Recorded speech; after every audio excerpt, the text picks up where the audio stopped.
Boa noite a todos. Olá, nossos webnautas aí do Facebook, do Instagram, do YouTube. Meu nome é Marcos Leão Vilas Boas, eu sou cirurgião bariátrico aqui em Salvador, Bahia. Estou atualmente na presidência da Sociedade Brasileira de Cirurgia Bariátrica e Metabólica. E hoje estamos aqui com especialistas de diferentes regiões do Brasil para participar de mais um Bari Live, nesse momento de pandemia, de isolamento social. O tema do nosso Bari Live é sobre saúde mental e isolamento social em tempos de pandemia, né? Cirurgia bariátrica em tempos de pandemia e toda a interação disso com a cirurgia bariátrica e como isso, os pacientes que foram submetidos ou que serão submetidos à cirurgia bariátrica estão interagindo com toda essa loucura que o país está vivendo, o mundo inteiro está vivendo. O Bari Live, como vocês sabem, é um evento que nós fazemos aqui todas as quintas-feiras, às 8 horas da noite. É um evento da sociedade que tem por objetivo levar informação qualificada, informação de especialistas, isentos, para que vocês que buscam informações na internet possam ter conteúdos de qualidade e não simplesmente um monte de coisas que são jogadas diariamente na rede de internet. Os nossos convidados de hoje são o Dr. Wilson Canteiro, que é presidente do capítulo da Sociedade Brasileira de Cirurgia Bariátrica e Metabólica no Mato Grosso do Sul, é cirurgião bariátrico de larga experiência em Campo Grande. Ele é chefe do Serviço de Cirurgia Bariátrica e Metabólica do Hospital Universitário de Campo Grande, um grande amigo, um grande cirurgião, uma grande pessoa. Seguramente, ele junto comigo aqui somos os estranhos no ninho na hora de falarmos sobre as coisas da psique, as coisas da saúde mental. Então, ele vai me ajudar a moderar isso junto com as nossas psicólogas e psiquiatras. A outra convidada é a nossa Cristina Freire, que é psicóloga, especialista em psicossomática e doutora em ciências, de São Paulo. Ela trabalha em medicina privada e trabalhou muito tempo na área de pós-graduação do Hospital São Paulo, da Unifesp. Nós temos também a doutora Débora Kusunoki, que é psiquiatra, diretora do Departamento de Psiquiatria e Transtornos Alimentares da Associação Brasileira de Estudos sobre Obesidade. Ela é uma das participantes do Núcleo de Saúde Mental da Sociedade e atua como psiquiatra no ambulatório de obesidade do Serviço de Endocrinologia do Hospital das Clínicas da Faculdade de Medicina da USP. E, finalmente, não menos importante, a nossa chefe, a nossa coordenadora do Núcleo de Saúde Mental da Sociedade Brasileira de Cirurgia Bariátrica e Metabólica, que atua com equipes multidisciplinares no Distrito Federal, em Brasília, a nossa Michele Pereira, que vão aqui hoje, junto comigo, discutir sobre esses aspectos de saúde mental. Eu queria, antes de começar as nossas perguntas e passar a palavra para os debatedores todos no assunto especificamente, de antemão, eu vou dizer que é um bate-papo. A ideia é que seja um bate-papo mais informal, não é uma apresentação formal, a gente vai fazer perguntas aqui que a gente acredita que estão na cabeça de todos em casa e tentar levar alguma informação. Mas é uma coisa informal, qualquer um pode perguntar, a qualquer momento, algum dos outros participantes dessa live, tá? Eu passo a palavra, vou passar ladies first, as damas primeiro, certo, Wilson? Vou começar pela mais jovem. Bom, eu vou me colocar logo. Vou passar para a Cristina Freire, que para mim é a mais nova aqui, que eu conheço há muito tempo, para que ela dê as boas-vindas aos nossos internautas e fale um pouco do trabalho que ela faz hoje com cirurgia bariátrica, com obesidade e com a questão da saúde mental. Só para a gente saber quem é quem e como é o perfil de trabalho de cada um. Eu queria primeiro agradecer o convite da Michele por estar aqui hoje, né, participando desse bate-papo aí. Eu trabalho com obesidade já fazem 15 anos, né, estudo e sou apaixonada pelo tema. E faz uns 8 anos que eu trabalho com cirurgia bariátrica. Né? Trabalhei durante esse tempo todo de mestrado e doutorado no Hospital São Paulo e hoje atuo numa clínica privada atendendo os pacientes de pré e pós. Joia. Michele, eu devia ter mandado você primeiro, ela tem 15 anos fazendo isso aí, não sei se você tem isso tudo aí. 15 anos estudando obesidade, acho que 8 anos estudando cirurgia bariátrica. Não, tá vendo? Michele, fale o perfil do seu trabalho hoje em Brasília, aí com cirurgia bariátrica, você que coordena o nosso grupo de saúde mental, que tem muitas psicólogas e psiquiatras que vêm aí tentando dar as diretrizes da nossa sociedade para a população.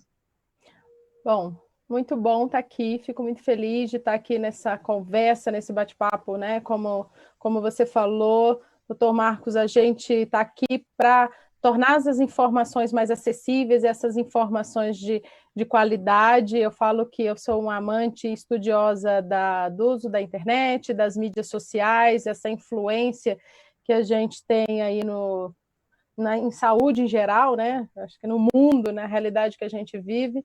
Então, além de trabalhar com obesidade e com cirurgia bariátrica, que é a minha grande paixão, eu também atuo aí na parte administrativa, trabalho com parte organizacional, e hoje eu tenho também trabalhado muito com a psicoterapia dentro do contexto de saúde. Então, os nossos pacientes que muitas vezes têm o primeiro contato com a psicologia, eles têm cada vez mais identificado o trabalho da psicologia e se beneficiado dele. Então, também aí tem crescido muito a busca aí no meio dessa realidade. Muitos pacientes que estavam aí distantes têm procurado esse trabalho. Então, estou muito feliz também com esse trabalho de psicoterapia.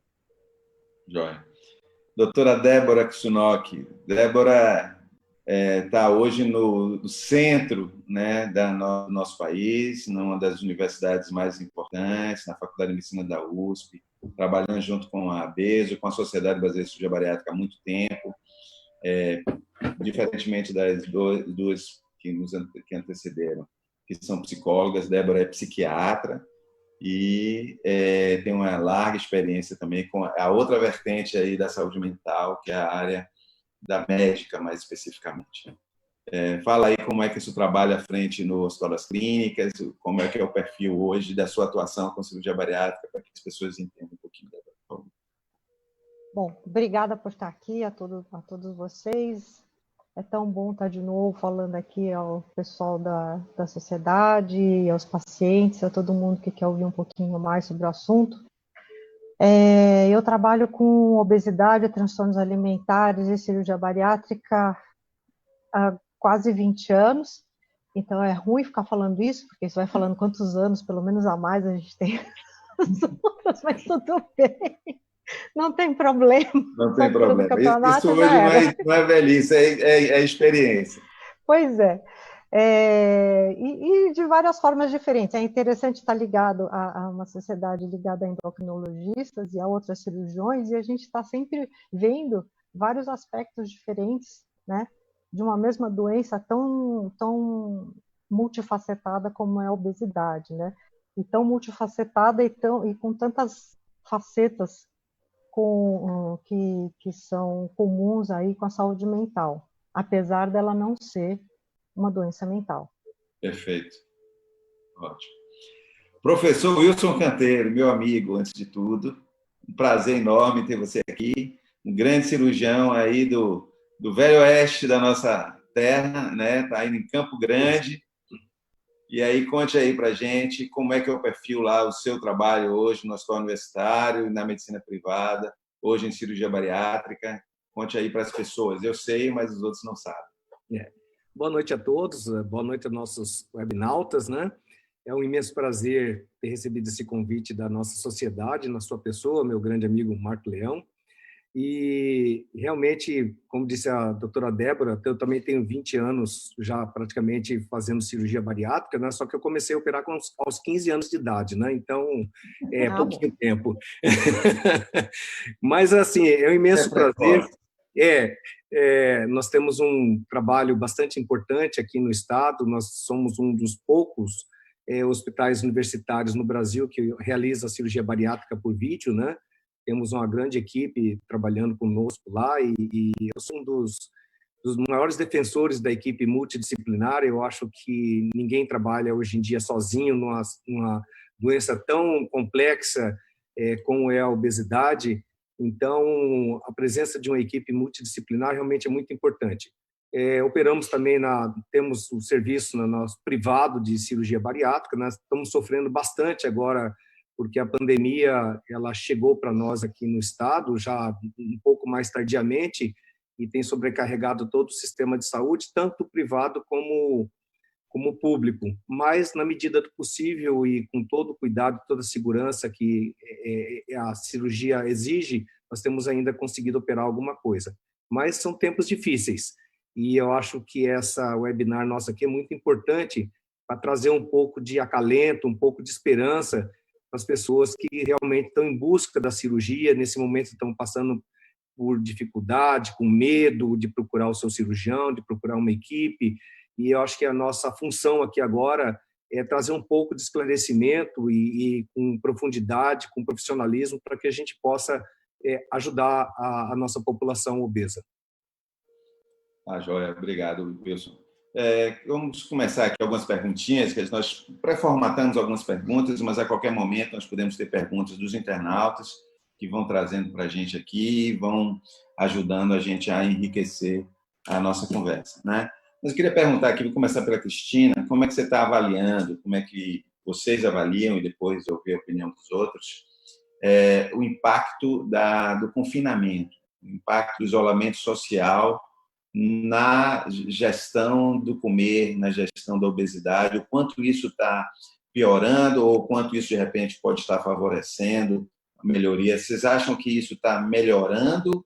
As pessoas estão tendo a oportunidade de, estando em casa, cozinhar comidas melhores, longe de restaurantes e fast foods? Ou elas estão mais ansiosas e estão mais neurotizadas por tudo isso e, de repente, isso piorando a coisa da ingesta?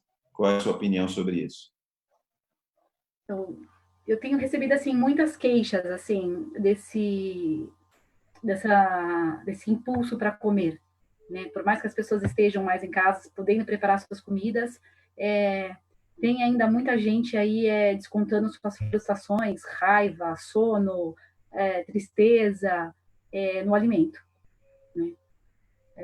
Então, o ideal E você acha que isso é um perfil específico dos indivíduos com obesidade ou é um perfil de todos nós que, estando dentro de casa, isolados, temos Não necessariamente tem a ver com obesidade, né? Essa falta de controle pode ter em indivíduos, enfim, com peso normal, né?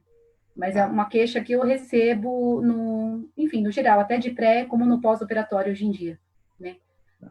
Michele, partindo do pressuposto que essas pessoas estão mais isoladas e mais compulsivas, mais ansiosas, buscando mais esse descarregar, digamos assim, essas tensões todas com a comida, como é que vocês, psicólogos, poderiam trabalhar, ou como é que vocês orientam os pacientes a trabalharem isso no dia a dia para diminuir as consequências sobre isso aí?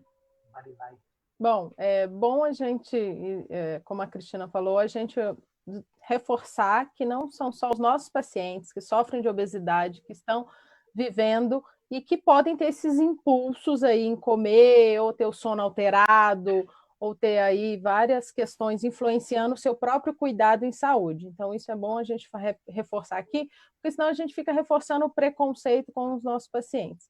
Então, assim como a gente vem trabalhando essa questão de se observar desde o pré-operatório, ou o paciente nosso pós-operatório, enfim, a realidade de se observar, desde observar o corpo, observar que mudanças de humor, que questões podem estar acontecendo, até questões refletindo no trabalho, nos relacionamentos, e, claro, o quanto que isso pode estar por trás dessa busca, desses impulsos aí pela comida. E aí, observando, claro, ou tendo feedback, a gente espera trabalhar em uma grande equipe, de um lado a família, de um lado nós, profissionais de saúde, então é pedir ajuda. pedir ajuda, porque a família também está vendo esses comportamentos, também estão sentindo essas ações, e a equipe, quanto antes a gente conseguir trabalhar de forma preventiva, claro, é melhor, mas se não houver a prevenção, que a gente conte aí já com trabalho, já vindo, como eu tenho recebido alguns pacientes, se queixando realmente da recidiva e avançando, a recidiva, o reganho de peso avançando, tá? Tá bom. Débora, nós temos ouvido falar, né, na verdade, nós temos muitas pandemias rolando aí ao mesmo tempo, né? A gente fala da tempestade perfeita, sistema de saúde falido, diabetes, obesidade, Covid, pobreza. E temos também um crescente cada dia mais dos transtornos depressivos e dos impactos disso tudo. Como é que você, enquanto psiquiatra que se depara com frequência com isso, tem visto o impacto do isolamento, do distanciamento social na questão do desenvolvimento de transtornos depressivos? Em especial nesses pacientes nossos aí, que, de uma maneira geral, e nos pacientes com obesidade. Eu acho que ainda fazendo uma ligação aí com o que a Michelle falou, os nossos pacientes bariátricos têm transtornos psiquiátricos, assim como a população em geral, né? Lembrar que esses transtornos psiquiátricos têm uma alta prevalência na população geral, quase 50% da população geral tem algum tipo de transtorno, mais leve ou não, mas é bem prevalente. Não, durante o isolamento, a gente tem um impacto óbvio que depende muito do pré-isolamento, na verdade, né? Vai depender de condições financeiras, vai depender de relações já estabelecidas, se a pessoa mora sozinha, se ela tem um trabalho que ela pode dar continuidade em casa ou não, ou se ela está sem fazer nada, depende da faixa etária. Acho que tudo isso vai ter um impacto no isolamento, na qualidade de vida dela durante o isolamento social, né? A obesidade, certamente, ela acaba agregando aí um medo maior, né? Porque as pessoas acabam ficando com um receio maior por participar de um grupo de risco, e isso pode agravar alguns sintomas ansiosos nesse sentido. Do ponto de vista de depressão e ansiedade, aí também é de acordo com como a pessoa entrou nesse período de isolamento, né? Mas a gente vai ter um aumento de episódios e de sintomas depressivos, mas principalmente um aumento no pós-pandemia.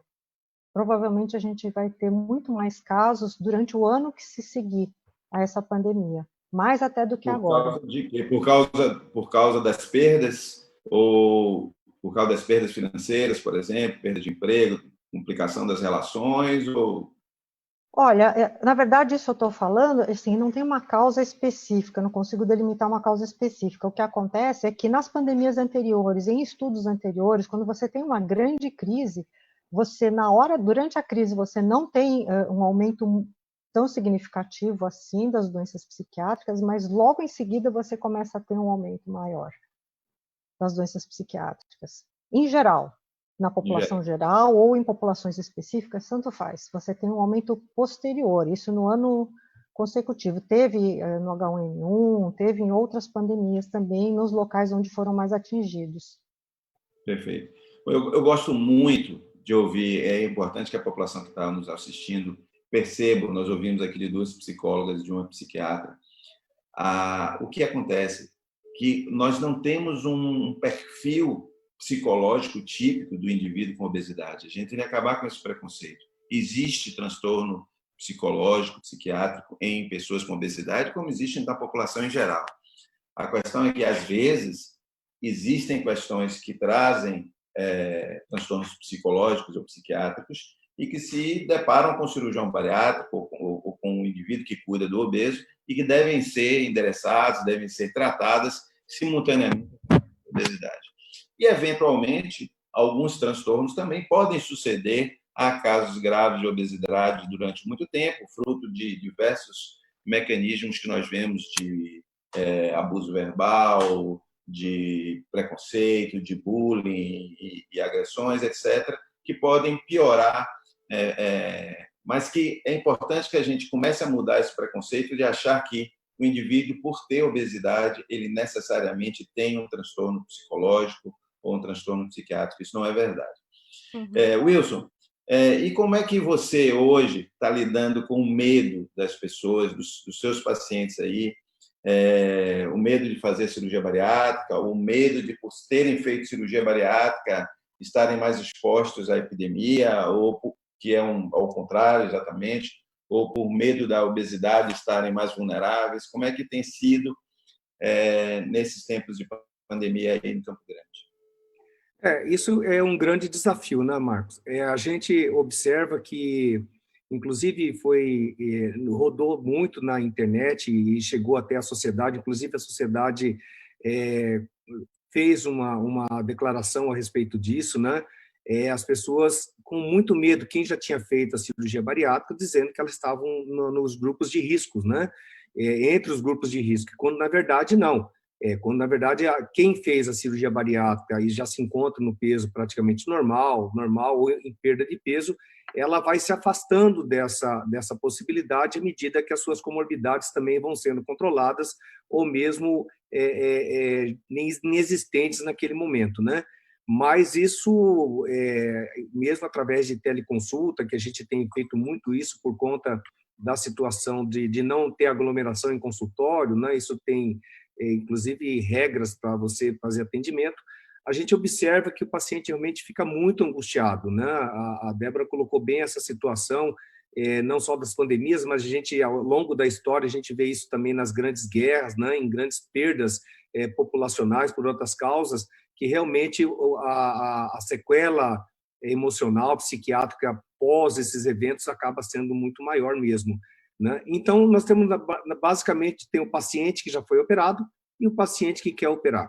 O paciente que quer operar, ele normalmente vem desesperado, porque e é uma verdade, né? A obesidade torna o indivíduo um grupo de risco enorme na pandemia, é uma das maiores causas de internação em UTIs e de óbitos, são os pacientes obesos e aqueles com comorbidades também, né? Então, a gente tem muita dificuldade em lidar, o paciente chega angustiado, ele quer fazer logo a cirurgia para ele escapar do vírus, é muito angustiante. Isso no consultório a gente tenta trabalhar, junto com a equipe multidisciplinar. É muito importante a presença do psicólogo, do psiquiatra, para a gente trazer esse paciente. Muitos até chegam com síndrome do pânico, né? Indivíduos que têm horror de morrer, ficam trancados em casa, se afastam da família, piora mais o isolamento dele, que já existe muito antes da pandemia. A gente sabe que o paciente, o grande obeso, a cada vez que ele ganha peso, quanto mais ele ganha peso,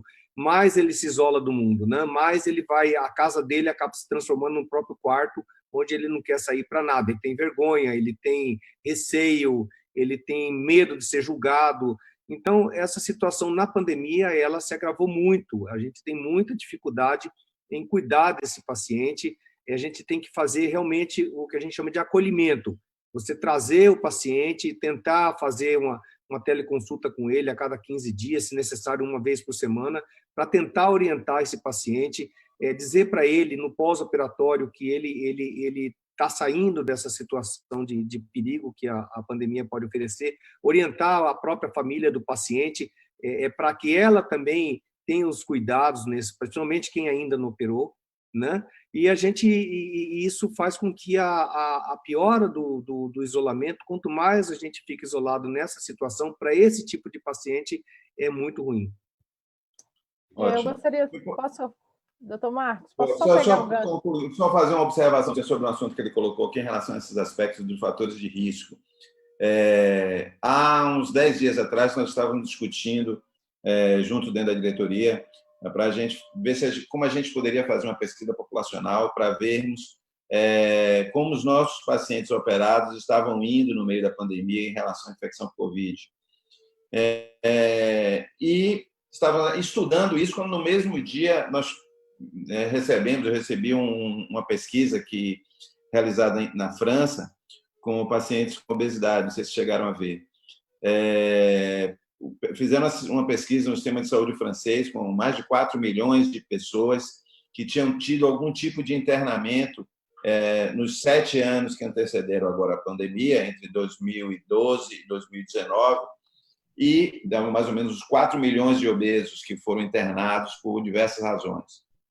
Desses, eles cruzaram as informações de quais teriam feito cirurgia bariátrica, e deu mais ou menos uns 300 e poucos mil pessoas que tinham feito cirurgia bariátrica, e foram comparar essas 300 e poucas mil pessoas com os outros 3 milhões e tanto que eram obesos e não tinham feito cirurgia bariátrica. E cruzaram essas informações com internações hospitalares por Covid e os desfechos por Covid nessas pessoas. E o que se observou foi mais de 4 vezes maior taxa de mortalidade entre as pessoas com obesidade que não tinham operado em relação aos operados, e o dobro do número do percentual de pessoas que foram entubados e foram para a ventilação mecânica. Como essas pessoas que não foram operadas eram um pouco mais velhas, era uma população que não era igual, fizeram uma correção e, no final, ainda assim, o dobro da frequência de mortalidade foi observada nas pessoas que não operavam. Então, isso confirmou, pelo menos, apesar de não ser a melhor metodologia possível, mas traz uma grande informação para o que nós já imaginávamos, que a cirurgia bariátrica, por si só, por reduzir as comorbidades, por reduzir a obesidade, conferiria algum fator de proteção para os pacientes com obesidade. Mas, isso é só para dar uma contribuição. Michele, por favor, você tinha uma pergunta a fazer. O doutor Wilson falou, né, da importância da gente acolher e da gente trabalhar com esse paciente, talvez para ajudar, né, a lidar com esse medo, e a importância da gente também trabalhar junto com a família, né, dados como esse, doutor Marcos, que a gente precisa levar essa informação, porque tem o medo do paciente, mas muitas vezes tem a família que também tem mais medo da contaminação, da infecção, enfim. Então, esse trabalho aí conjunto com a família, mesmo pelo teleatendimento, ele é possível e ele é efetivo, mas a gente precisa muito alcançar, né? E perceber, por exemplo, que às vezes um medo que o nosso paciente está verbalizando não é dele, é da família, e que a gente muitas vezes tem que ser ativo em convidar a família para ter um momento com a gente também. Sobre isso, além do medo da família, sabe com quem que a gente tem que lidar? A gente tem que lidar com o medo dos profissionais de saúde, viu? Porque quando surgiu essa história da Covid, logo no grupo da faculdade surgiu, então os pacientes bariátricos são um grupo de risco e tal, e alguns médicos falaram que sim, porque são pessoas que teriam deficiências nutricionais importantes e tal, e aí eu respondi que falei, não, então são 2 grupos, são os pacientes que seguem e fazem as reposições e seguem adequadamente no pós-operatório, e, eventualmente, aqueles que vão ter alguma deficiência porque deixaram de fazer o acompanhamento. E, de qualquer forma, e confrontar o peso de cada coisa, o peso dessa desvantagem com o peso da vantagem de ter emagrecido e melhorado as comorbidades. E muita gente, antes de operar, também tem desnutrições qualitativas importantes. Perfeito. Não é porque você tem um sobrepeso que você se alimenta de forma adequada. Muita gente tem deficiência vitamínica. O preconceito que existe contra a obesidade se estende contra aqueles que tratam a obesidade, seja a forma que for. As pessoas, muitos ainda acham um absurdo alguém tomar remédio para tratar a obesidade, acham um absurdo alguém fazer uma cirurgia para tratar a obesidade, porque bastaria fechar a boca e tomar vergonha na cara. Então, esse preconceito é o tipo da doença mais absurda que eu conheço, uma doença que tem impacto no sistema nervoso central, de regulação, que tem alteração de sensibilização de hormônios que mexem com fome e saciedade. As pessoas têm de se justificar o tempo inteiro como culpadas, né? Imagine se você jogasse a culpa para todo mundo que tem um câncer, ou que tem um infarto, porque comeu um bacon e aumentou o colesterol, né? Marcos, só complementando, é uma coisa interessante, né, que eu sempre brinco que o paciente pós-bariátrico, ele é radioativo, né? Porque quando ele chega na porta de um hospital para ser atendido por emergência, não importa se a unha do dedão do pé está inflamada, é isso que ele quer um tratamento. Importa que ele é radioativo e não pode encostar. E isso é mais um preconceito. Infelizmente, esse preconceito vem da própria área da saúde. O Wilson, o preconceito na área de saúde, eu acho que é o preconceito mais cruel que existe. Tá certo? É o mais cruel, porque era quem deveria, como o Michele colocou, você colocou, que deveria acolher, é muitas vezes o que olha com desdém e que olha, às vezes, com rejeição. E eu tenho certeza absoluta que muito da mortalidade e dos pacientes com obesidade que têm Covid é fruto disso. Então, os pacientes que têm Covid grave são pacientes que vão precisar, muitas vezes, ser intubados. Então, eles já encaram uma dificuldade nessa intubação, porque é uma via aérea mais difícil, né? Ele é um indivíduo que vai ter uma limitação de respiratória por conta de sua própria obesidade. Então, eu já vejo um outro aspecto.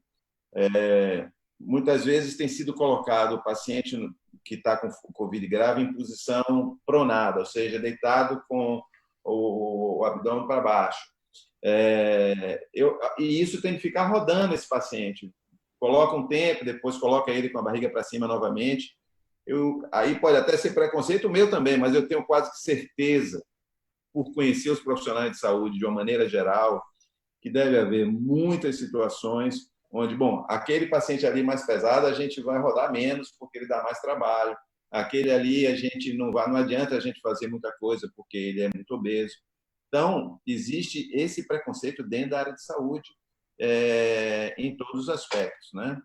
Então, doutor Marcos, sabe que eu acho que existe uma falha na formação, né, no geral, principalmente dos médicos. Sim. Eu, na minha formação médica, eu não tive nenhuma aula sobre obesidade. Eu nunca ouvi, eu me formei faz 32 anos, ninguém nunca chegou para mim para dizer que a obesidade era uma doença, né?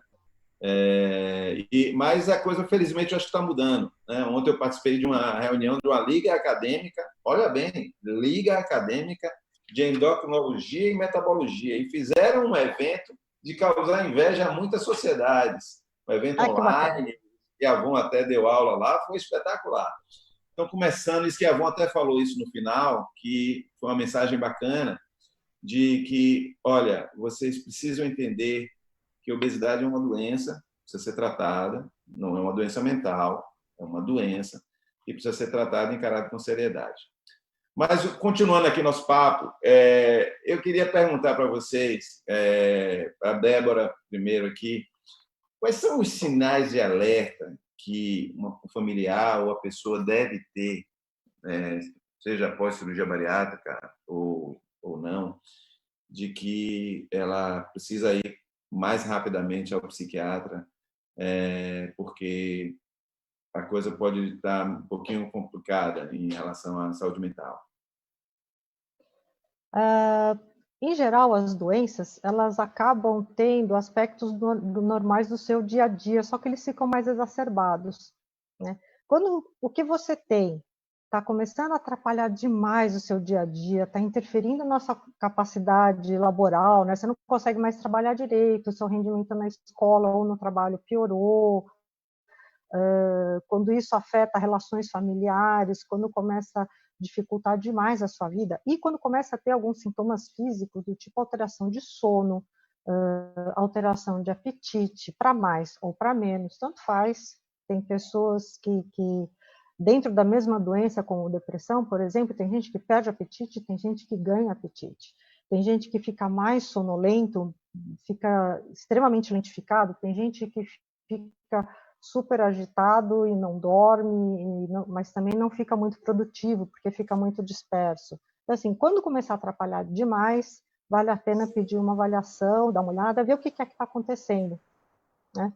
Às vezes, sinais indiretos, que não são esses que a gente vê, mas, por exemplo, começar a ter alteração de gastos em compras esquisitas, por impulso, o uso de drogas lícitas ou ilícitas começa a aumentar muito, apesar de que nessa quarentena parece que aumentou 72% a venda de vinhos, né? Então não sei nem se dá para a gente considerar isso. Olha, no começo da pandemia, eu estava isolado na casa de praia, eu disse, o negócio vai pegar aqui, viu? Porque todo dia eu tomava uma garrafa de vinho com minha mulher em casa, todo dia eu tomava uma minizinha, uma Heinekenzinha pequenininha.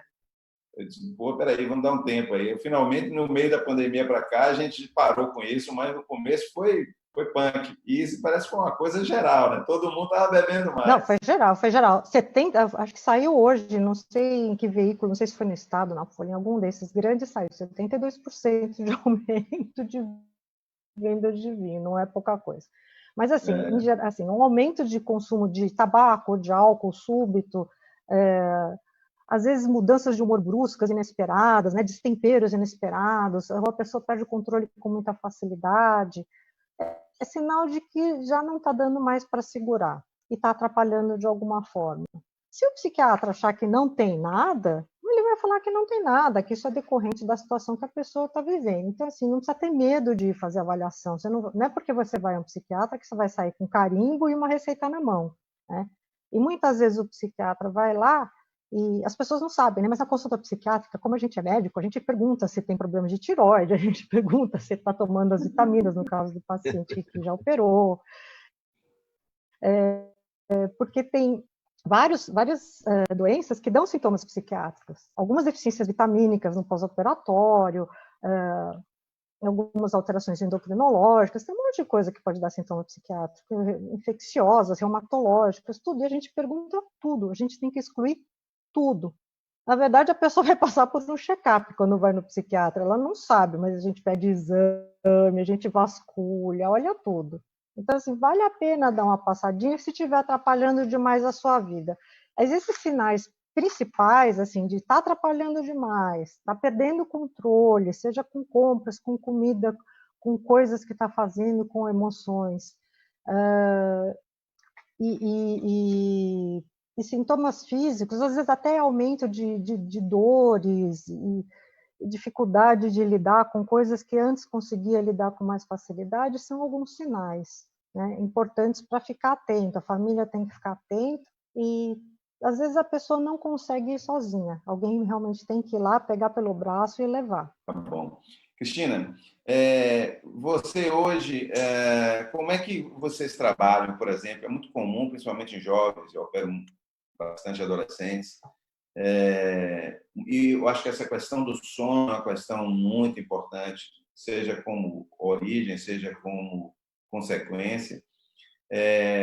O jovem que começa a inverter o padrão de sono, que fica até de madrugada acordado, seja na internet, seja vendo série ou fazendo qualquer coisa, e troca o dia pela noite, e isso gera acho que gera mais ansiedade, mais...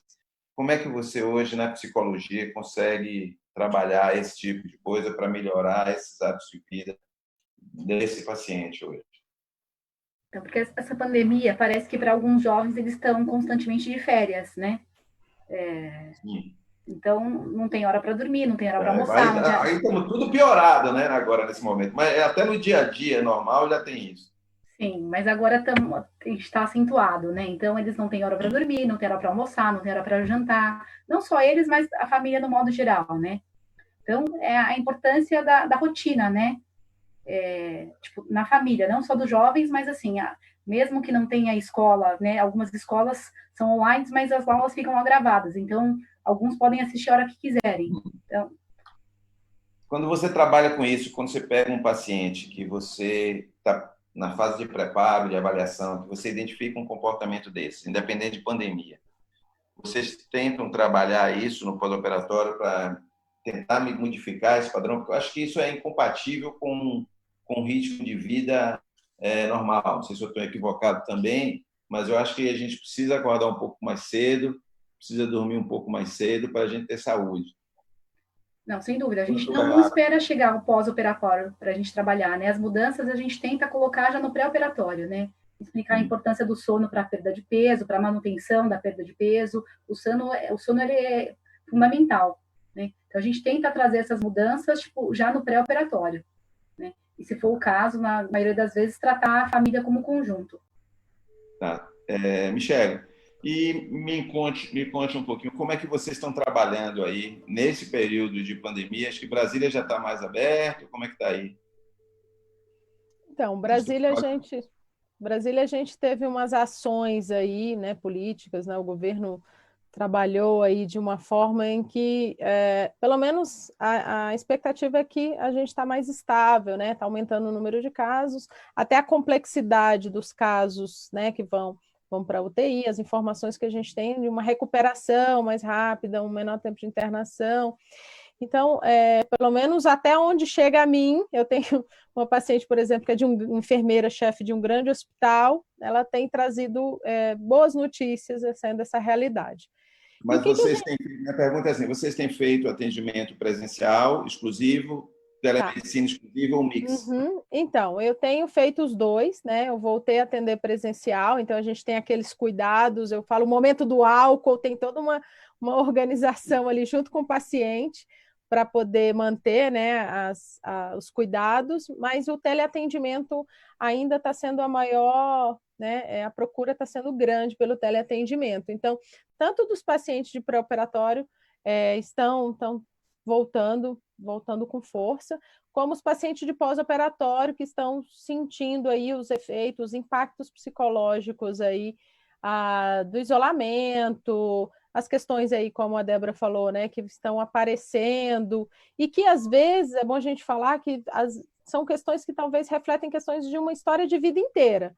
Então, o paciente às vezes traz uma questão, por exemplo, relacionada ao peso, mas que tem um impacto, por exemplo, tem uma questão relacionada à família, mas que tem uma questão de uma história de vida inteira. Então, o trabalho aí tem sido, inclusive, positivo, até porque o paciente está vivendo o problema. Antes ele tinha o trabalho, às vezes tinha o trabalho para esconder, para ficar lá mais horas no trabalho. Antes ele tinha a diversão, ele tinha outras atividades de lazer e distração, mas agora ele está em casa. Então, eu tenho, pelo menos particularmente, sentido que os pacientes estão vivendo os problemas e trabalhando de uma forma mais efetiva. Wilson, como é que você está sentindo os seus pacientes que você operou, principalmente clínica privada, por exemplo, que o acompanhamento é mais próximo? Você está sentindo que eles estão mais ansiosos porque não estão indo a fazer um acompanhamento, estão mais preocupados em sair de casa? Ou eles estão aproveitando isso para agora que eu não vou mais lá mesmo, eu vou ficar aqui longe, porque não preciso ir lá agora? Na verdade, assim, né? Existe alguns sentimentos opostos, né? Você percebe pacientes que estão num pós-operatório um pouquinho mais prolongado, com 6 meses, 8 meses, uma alegria por estar com a diferença corporal, ter saído de uma comorbidade, já não está tomando mais medicações. Por exemplo, a gente sabe desse casamento que existe entre a obesidade e o diabetes tipo 2.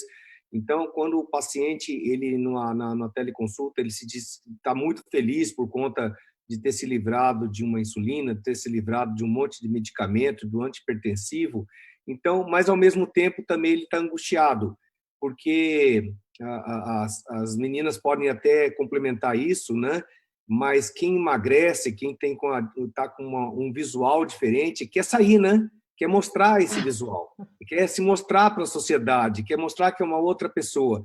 Então, é muito comum agora na pandemia a gente receber foto dos pacientes, né? Principalmente as mulheres, dentro de casa e com roupa nova, experimentando um vestido novo, uma saia nova e mostrando que esse visual tá mudando, né?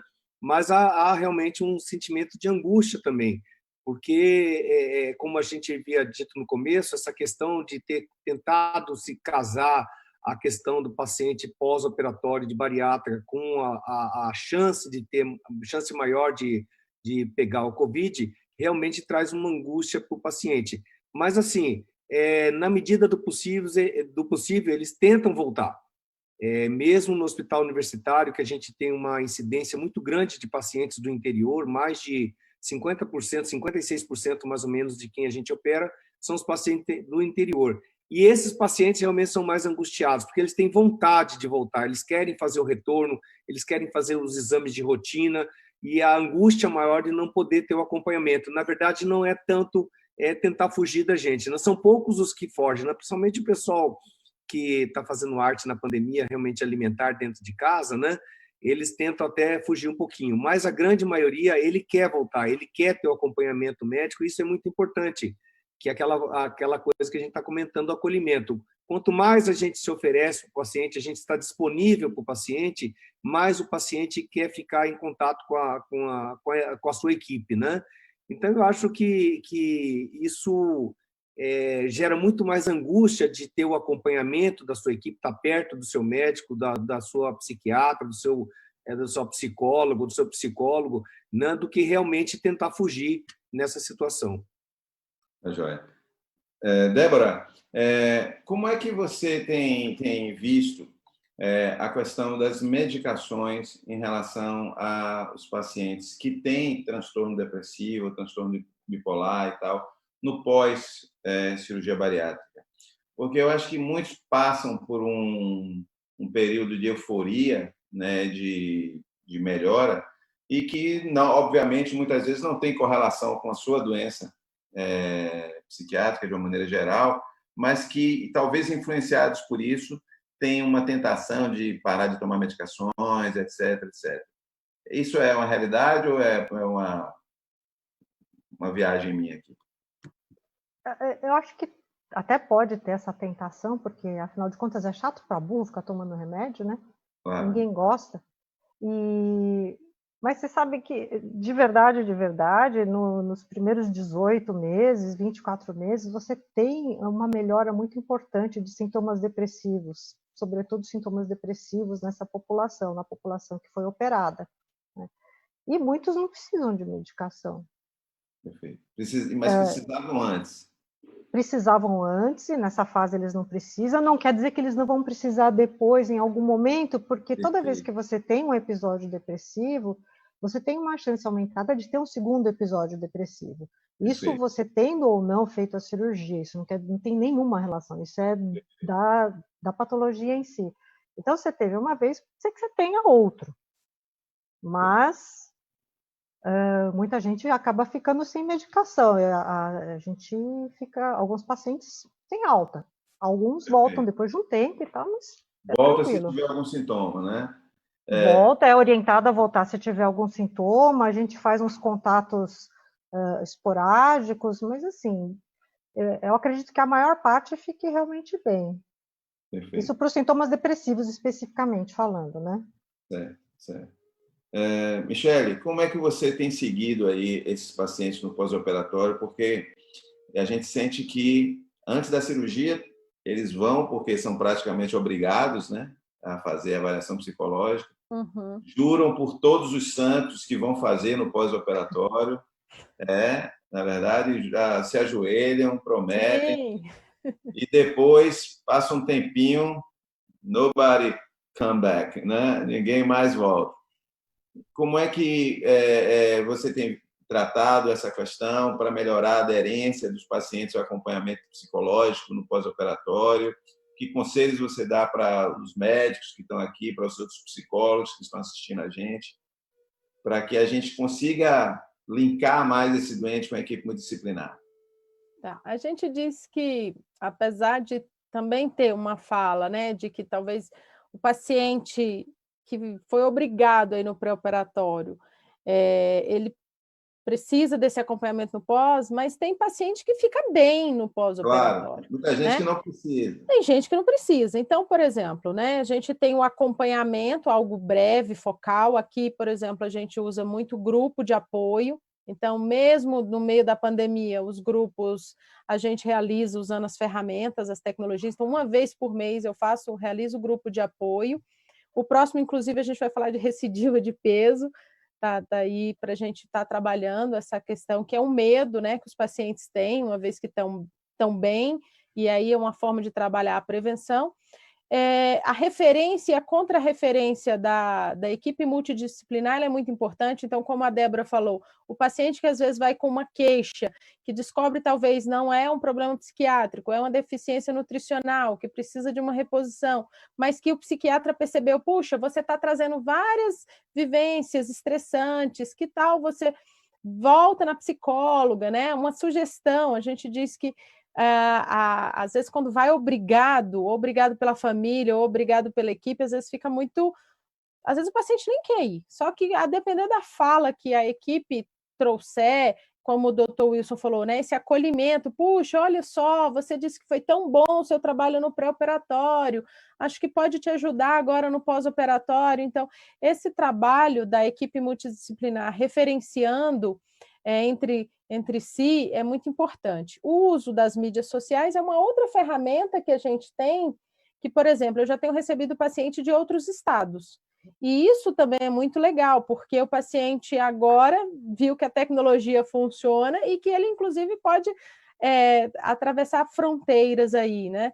E isso é muito bacana também. A gente está fazendo preparação agora de pacientes à distância. Estou com uma paciente de Orlando que vai vir operar com a gente, estamos fazendo acompanhamento à distância. Essas ferramentas de telemedicina, de repente, vieram para nos apoiar de alguma forma, né? Sim. Cristina, como é que vocês trabalham? Porque, veja, independente de ter qualquer transtorno psiquiátrico, ter qualquer transtorno mental, existem estratégias psicológicas para você melhorar os hábitos de vida, para você, digamos, criar estratégias comportamentais para fugir da repetição do ato do comer, ou do comer algumas coisas. Que a cirurgia ajuda, mas ela não é tudo. Como é que vocês trabalham isso dentro da psicologia para ajudar a melhorar esse comportamento? Então, a importância do paciente se conhecer um pouco, né, para poder identificar o momento certo de pedir ajuda, né? Porque muitas vezes o paciente ele vai perceber só depois que ele come. E aí já foi, né? Comer então, automático, né? Então, o ideal é que perceba esse desconforto, né? Essa busca pela comida, pela tristeza, raiva, sono, enfim, até às vezes alegria. Então, o ideal é a gente identificar antes para poder parar e pensar, será que realmente eu preciso disso? Né? Se questionar, né? Algumas técnicas de meditação, às vezes funcionam, né? E tentar descobrir outros prazeres na vida que não seja comida. Perfeito. Mas é um trabalho, assim, longo. Wilson, faz uma pergunta aí para as meninas aí. Escolhe aí uma aí, faz uma pergunta dessa. Botar uns... bom, na verdade, assim, Débora, tem alguma sugestão para evitar o ganho de peso nessa fase agora mais difícil? Qual que é o segredo? Porque, na verdade, a gente como médico, a gente orienta, tem a nutricionista da equipe, essa coisa toda, mas não é fácil, né? Eu sempre digo... eu falo assim, que sempre...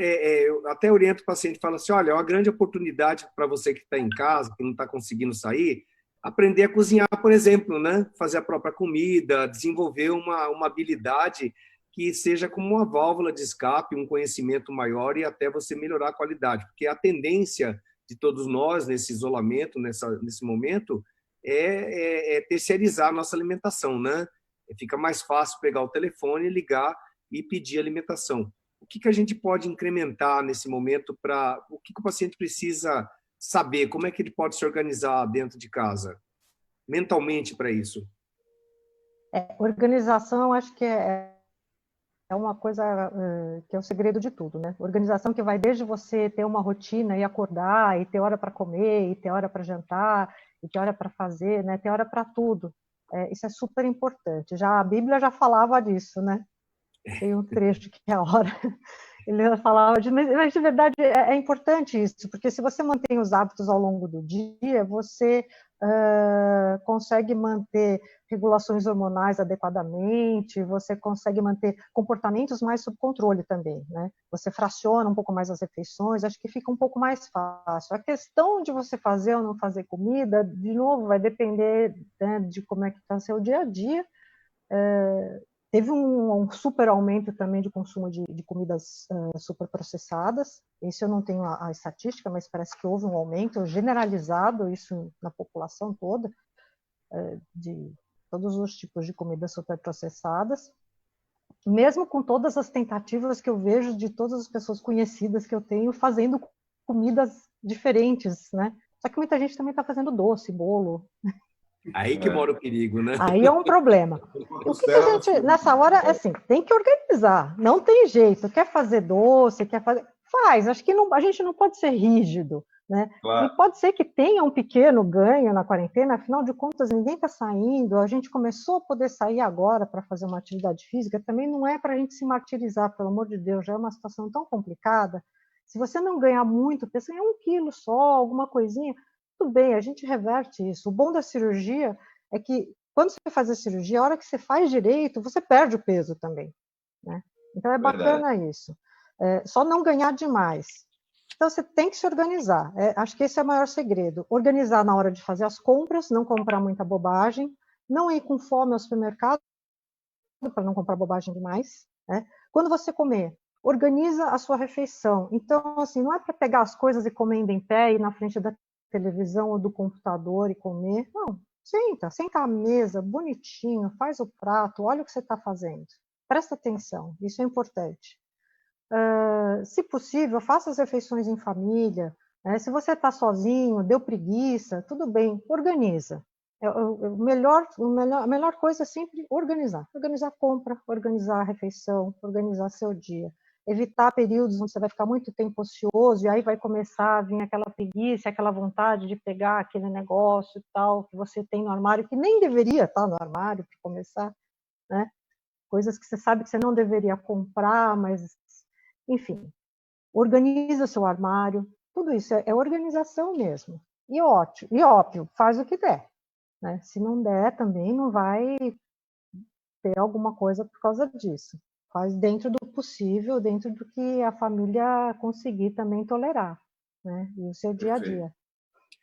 Uma coisa interessante, viu, Marco? Uma coisa complementando para a Michelle e para a Cristina, uma das coisas que a gente sempre está lendo a respeito, que normalmente o paciente obeso ele não tem muito foco na vida dele, né? Normalmente são pacientes que a obesidade acaba sendo parte de um problema maior, que às vezes é falta de foco na vida, é o paciente que não terminou a faculdade, ele não consegue um objetivo de vida que ele tenha proposto, não consegue. Como é que isso, na realidade, funciona? É verdade isso mesmo? Existe essa possibilidade do paciente realmente não ter foco, e aí a dificuldade dele no pós-operatório, ou mesmo no pós-operatório, quando ele está se preparando para a cirurgia, que a gente pede para ele perder um pouco de peso para poder diminuir a morbidade cirúrgica dele, ou então no pós-operatório ele não consegue realmente focar nessa organização que a Débora está comentando. Deixa eu pegar o gancho da... Nosso tempo vai acabar já para o Instagram. A gente coisa rápida. Sucintamente. Então, doutor Marcos e doutor Wilson, essa organização, essa palavra que a Débora usou, vou pegar o gancho até para a gente falar de uma importância também da regulação, da organização emocional, que aí não é, como a Cristina falou, não é um trabalho fácil, não é um trabalho simples, que a gente precisa desde reconhecer as emoções, ver como é que a gente faz para aquela resposta fisiológica não se expandir, por exemplo, a raiva ficar aí potencializada, virar ira e virar aí uma tensão, um problema na família, um problema no trabalho. Então, esse olhar sobre essa organização ela é importante. Agora, com relação ao foco de atenção, quando a gente está falando de uma doença que também está no cenário biopsicossocial e espiritual. Então, a gente tem uma pessoa que pode, sim, ter uma questão aí com o adoecimento, mas ele pode estar muito bem profissionalmente. Às vezes está até no auge da sua carreira ou a sua família, mas ele está sofrendo dessa doença crônica, no nosso caso, obesidade, mas poderia ser outras doenças crônicas. Então, essa questão talvez reforce um outro preconceito, que é assim, o paciente olhar como se ele não tivesse esse foco de atenção, ou que ele tem atenção, concentração em todas as áreas da vida e, puxa, como é que ele deixou a saúde ir para o brejo, vamos dizer assim. Então, isso são coisas que a gente precisa olhar sobre essa ótica aí, é muito particular. Perfeito. Bom, gente, olha, nós vamos nos despedir das pessoas que estão nos acompanhando pelo Instagram. Vamos continuar mais um pouquinho para finalizarmos isso aqui no Facebook. E quero agradecer a vocês que estão no Instagram por terem acompanhado o nosso Body Live. E aguardem, na semana que vem temos mais um. E eu quero agradecer ao Michele, ao Wilson, a Débora, a Cristina, a todos vocês que estão em casa. Eu vou tentar trazer umas perguntas aqui que chegaram pelo Facebook e pelo Instagram, mas já agora aqui, já encerrando com o Instagram. Primeiro, Cristina, como que as pessoas que podem se inserir num grupo de apoio, se por acaso a sua equipe não proporciona isso? Dá para fazer parte de um grupo de apoio de outra equipe médica ou é uma coisa muito, cada um tem a sua? Não acredito que a internet ela tá aí para ajudar, né? Os pacientes, esses grupos de cirurgia de pré e pós, eles trocam muitas essas informações. Então, a minha equipe, por exemplo, não tem grupo de apoio, né? Mas tem muitos pacientes que vão buscar isso aonde tem. Então, não é uma coisa exclusiva da equipe, né? É uma coisa que esses grupos de internet, eles funcionam muito bem para isso, né? Servem de Wilson, tem uma inspiração. pergunta aqui. Como é que as pessoas que operam via SUS, via os serviços públicos nos diversos estados, fazem acompanhamento psicológico, acompanhamento psiquiátrico, ou acompanhamento pós-operatório de uma maneira geral? Cada lugar tem sua rotina, é fácil, como é que é? Na verdade, o importante no sistema público, primeiro, é difícil você montar equipe. Então, particularmente a gente aqui na nossa equipe, a gente conseguiu montar um pessoal, uma dedicação assim, aumentou o serviço, mas o salário continuou o mesmo, né? O pessoal que se dedica mesmo de coração até a essa equipe. Mas, de uma maneira geral, os grandes serviços no país, no Nordeste tem, aqui no Centro-Sul tem, o pessoal tem as equipes montadas e realmente tem o acesso à sua equipe. O problema maior é quando você precisa que esse paciente tenha um acompanhamento a longo prazo, né? Dentro da que a gente chama no serviço público de referência e contra-referência. Então, esse paciente fica um período com a gente, dentro da equipe, mas num determinado momento ele volta para a rede. Aí que está o grande problema. Não é realmente o serviço hospitalar que nós temos, ambulatorial, ele funciona muito bem. O problema é quando o paciente volta para a rede pública com o passar do tempo. Infelizmente, ainda no país, nós temos grandes dificuldades.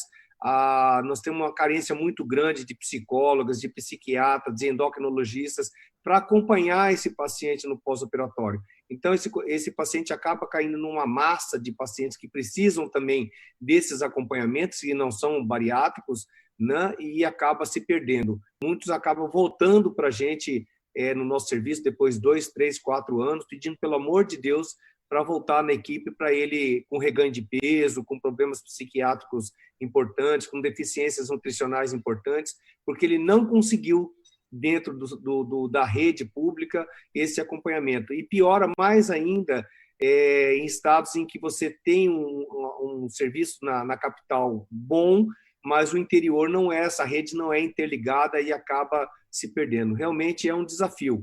Mas naquilo que a gente pode, os serviços, eles ajudam dentro dos hospitais, onde eles estão montados, realmente ele funciona direitinho. Ok, gente. Bom, agradecer a vocês todos.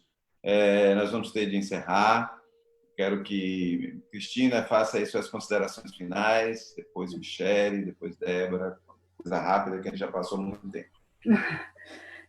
Então, na verdade, é para todo mundo no geral, independente de estar no pré ou no pós da cirurgia, aproveitar esse momento aí de reclusão para a gente pensar o que a gente pode estar melhorando, né? A importância da gente se conhecer, né? Para a gente reconhecer o que a gente pode estar, enfim, crescendo, né? E, se for o caso, pedir ajuda profissional.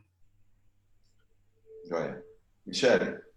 Quero reafirmar aqui o compromisso, né, que nós temos enquanto profissionais de estar aí usando a internet, os meios aí que nos contribuem a trazer essas informações, então que os pacientes também procurem, né, selecionar essas informações que eles têm acesso, porque muitas vezes potencializa o pânico, que contem conosco, e aí, só como o doutor Wilson falou, talvez as clínicas, escolas, talvez as pós-graduação que tenha serviços, então é importante que o nosso paciente entenda que o compromisso pessoal é com ele mesmo e que sim, ele deve procurar sempre ajuda, porque é para ele mesmo. Tá bom? Obrigada.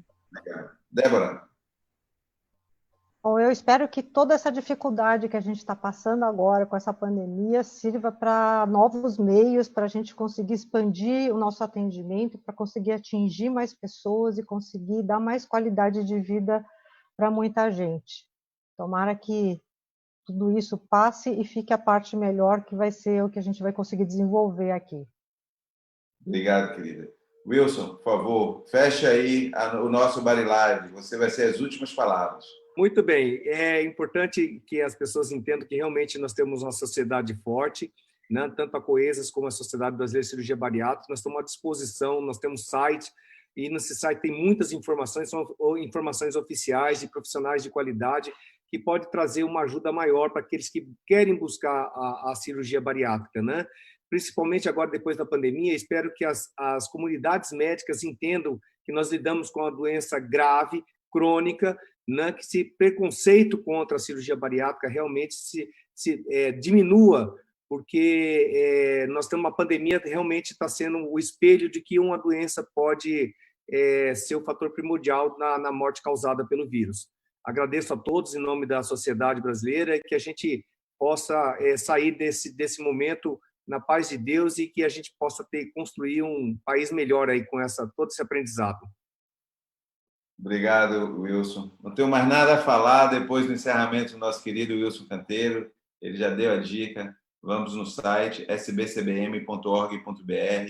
Esse vídeo vai estar lá, assim como todos os outros vídeos passados dos Body Lives no canal do YouTube, né? Que tem muito conteúdo interessante lá. Visite o site e fique ligado à sociedade. Obrigado.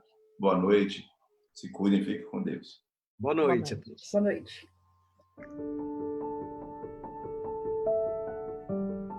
Muito prazer, né? Assim, eu queria muito, né? Eu queria muito fazer essa cirurgia. E por causa da coluna até, né? E por causa do diabetes também, porque o diabetes, ele atrapalha muito a vida da pessoa. E para mim foi assim, eu nasci outra vez, né? Para mim foi excelente. De vigor, de paz, né, de tranquilidade, e hoje eu sou uma outra pessoa. Hoje eu consigo andar tranquila, eu sou mais leve, eu era muito pesada, o diabetes atrapalhava muito também, porque aumentava demais, e agora o diabetes é super controlado. A cirurgia metabólica eu descobri através da internet. A vida mais difícil de uma pessoa com diabetes é ela querer comer e não poder. Isso é triste, porque se comer, ela vai ficar doente e ela vai morrer com certeza. Então, o que é mais difícil, eu acho que é isso. É você ter vontade de comer e não poder.